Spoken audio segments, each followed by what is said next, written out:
I was told that retiring at the age of 25 at the top of my career could be the worst decision of my life. I'm convinced it's the best thing I've ever done. You see, for 7 years I had built with some of my best friends, Students Today, Leaders Forever, an organization that was growing very quickly. We had won the Social Entrepreneurship Cup. We had a documentary filmed about us. The organization was really starting to make a difference. I was also the advisor of a food drive, Fill the Dome, Fargo's largest food drive in history. We were getting more students involved, raising more money, collecting more food. I was also teaching at my university. At 25 years old, I was the youngest person as part of our program. And while doing all of that, I was miserable. I had lost myself. I had very few hobbies. I had very few interests. I had a really difficult time making friends outside of work. You see, I had lost myself because I wanted to be Superman. And as you can see, I don't make a very good Superman. My hair is too long. I don't fit into my costume and my tights. Well, enough said. And so I knew I needed to change. I needed to take a risk, and I needed to scare myself. And so I activated our organization's succession plan. I resigned from all my volunteer commitments, and I went on a journey. I was going to take 11 months where I would travel without a script, without a plan, without an agenda. Some people said it would be a year off, but I learned very quickly it would be a year on. Today, I'm going to tell you about my unlearning curve. I'm going to share with you 5 stories that have helped me redefine who I am and have helped me live a more fulfilled life. I'll begin with telling you about a time where I went to Saint Jean Pied de Port, a small little community in the southern part of France in the Pyrenees Mountains. It was the beginning of the Camino de Santiago, an ancient pilgrimage that dates back to the medieval times. People from all around the world have come to walk this way. And for me, it was my chance to let go. I didn't have a cell phone. I had no agenda. Just me and my backpack, 2 pairs of clothes, and the opportunity to discover more of who I was. And as I walked each day, I would take things out of my backpack. I would take out the extra pair of socks, all the medical supplies that my mom had got for me in case I got a blister, the pre-skin, the post-skin, the creams. I let them go. And I started to meet people and connect. I met Mark from South Africa who had experienced apartheid, and he told me his story. I met a teacher from Ireland who had homeschooled her daughter and learned about that experience. And I also met a Brazilian man who just months before had lost his 1-year-old son. And I started to connect, and I started to enjoy my time. But something really tough happened to me. Because every time we talked about work, I had this amazing thing happen where I started to take credit for all the things that everybody in our organization had done. I was a co-founder of an organization, but for that time in Spain, I had done everything. I took all the credit. And each time anybody had asked me what I did, it was like vomiting. It was like I knew it was coming out and there was nothing I could do to control it. And then I would say I was the founder, and it was disgusting and it tasted terribly. And as I continued walking, I came upon Finisterre, which is the Latin word for end of the world. And after 36 days of walking, I was walking with a man from London named Peter and a German man named Victor. And we were talking about what does it mean to be a man? What does it mean to be a man in today's societies with all the pressures? We shared stories of our childhood. We shared stories about our fathers, our successes, and our failures. And it was in that moment that I started to realize that I am not my accomplishments. I am not my achievements. I am me. And that day, I unlearned what identity is. It is not achievements. It's the sum of all of my parts, the goods and the bads.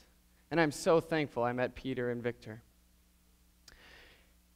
In December, I went to Sydney, Australia to see some friends of mine.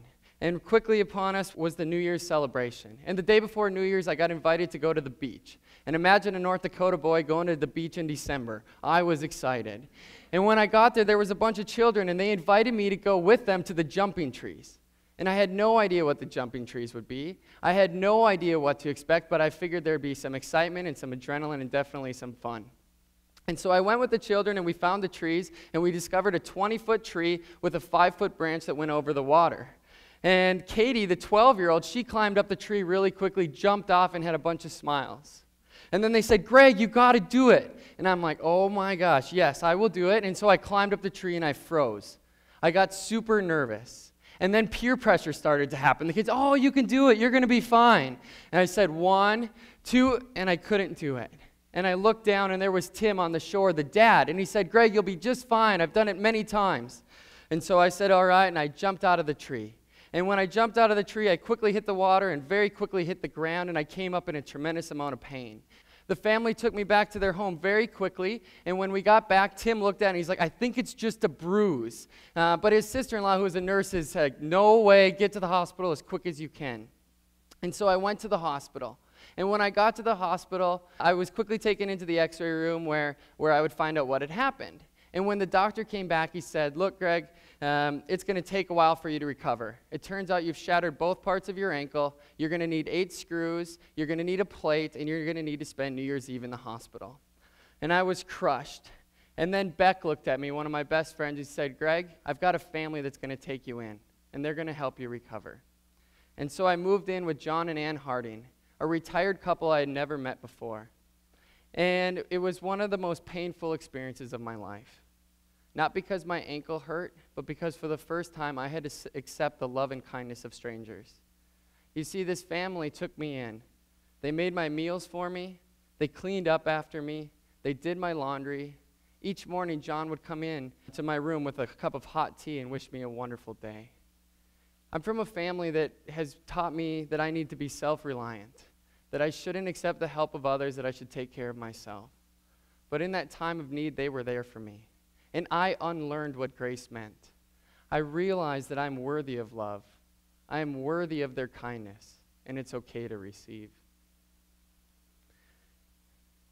In March, I was traveling around Southeast Asia with 2 friends from home. And we ended up in Kuala Lumpur, the largest city of Malaysia, home of the Petronas Towers, 2 of the tallest buildings in the world. And when I was there, we were going to go on a tour to see the elephants, to see rural dancing, and go into the villages. And on the morning that we were supposed to go, I froze. I was about to pay with my credit card for this tour, and I couldn't go. And I said to these friends, go off ahead. And so there I was, on the streets, lost, confused. I didn't speak the language. I didn't have any idea where to go. And I was miserable. I was feeling hopeless. I was broken. And I stumbled into a church. And when I found the church, I fell on my knees in the sanctuary and I started to cry. They were some of the most painful tears of my life. It hurt so bad not knowing what to do with my life. It hurt so bad not to know my purpose, my passion, what the heck was the point. And when the tears dried up and I recovered, something happened in my mind and I shifted. I started to shift my attitude. And I let go of the pressure of having to know what I was going to do with my life. I unlearned that I had to know my purpose. I had to know my passion. And I started to think about what adventures could have. What could I learn? What could I discover? What could I try? And later that day, I walked to the bus station. And there was a bus station with buses going all across Southeast Asia to Cambodia and Laos. And I picked one. And I didn't look at the rest. And I went and I had an amazing 3 days. I unlearned that planning isn't always needed. And sometimes it's the adventure and the thrill that we can have when we choose to have a great attitude. In May, I got a chance to go to West Africa, to a country called Burkina Faso, a place that competes for the poorest place in the world. I was there visiting a friend who is in the Peace Corps. She lives in a rural Muslim village, a place without any sanitation, a place without any running water, any electricity, and without any toilets. And after 6 weeks of having diarrhea, you really start to understand the value of a toilet. And while I was there, I was discovering what it's like to pump my own water. I was discovering what it's like to wash my clothes with my hands by myself. And while I was there, I started to get to know the villagers. And I had an amazing experience. I got to play soccer with the children. I got to laugh with the women. And then I met one woman who changed my life. And her name's Agara. Of this village of 2,000 people, she was the only person with a paying job. She made the equivalent of $2 a day. Each year, she got 0 vacation days. Each day before work, she had to pump her own water and make her meals for her family. After work, when it got done, she had to pump water again and make dinner for her family and everybody else who needed it. And when I think about people like that back home who don't make as much money as they like, who don't have as much vacation as they like, they're generally pretty frustrated, pretty pretty miserable to be around. But Agara wasn't. She was filled with laughter. She was filled with smiles. She was filled with a sense of hope and excitement. She helped me think about what service means. She taught me that service isn't just about service projects and helping others when you can write about it on your resume, but she taught me that service is doing the little things each and every day, spreading laughter, spreading love, spreading joy. I'm thankful I met Agara. In July, I had the chance to go to New Zealand. New Zealand is a country filled with outdoor adventure and extreme sports. And while I was there, I went mountain biking for 4 days. And while I was mountain biking, I had this amazing experience of discovering a new sport, the excitement, the adrenaline. And on the last day, the day before I would return to the United States, I was riding my bike back into the city to prepare to go home. And when I was preparing to go home, I started to think about my trip. What was the point? What was the purpose? And I thought of my friend Steve, a man I had lived with in Australia for a few months, a man that I had always looked up to, who had a great job, a beautiful wife, a strong sense of purpose and conviction. And I wondered what Steve would think of me. I wonder if he would tell people good things or bad things about me. And I started to think about how Steve would describe someone else to me. He'd always look for the best in people. He would tell me about their strengths, tell me the things that they did good for the world. And I thought, if that's how Steve tells stories about other people, maybe he'd say nice things about me. And for the first time in my life, at the age of 26, I realized I was okay. I had accepted myself. I had to unlearn what acceptance means. Because for 26 years, I was trying to be a perfectionist. I was trying to earn the love and respect of others. But for the first time, I realized it's okay. So that's my unlearning curve. 5 stories that have helped me rethink life. I think differently about my identity now. I'm not the title on my business card. I'm the sum of all my parts, the good and the bad. I've learned to accept kindness and generosity from strangers. No longer do I resist help even when I need it. I think about my purpose. I've taken the weight and the pressure off my shoulders, and I don't care where I'm going to be in 10 years. I just want to enjoy today. I want to have an adventure to discover my hobbies, to discover my passions. I think about service so much differently now. I think of it as the small things I can do to make a difference. The small, unknown, unseen things that together combine to make a huge impact in our world. And I think about acceptance. Whether I succeed or whether I fail, I know I'm going to be okay. And as I leave, I have 3 questions for you. What lies are you telling yourself? What discoveries do you need to make? What do you need to unlearn?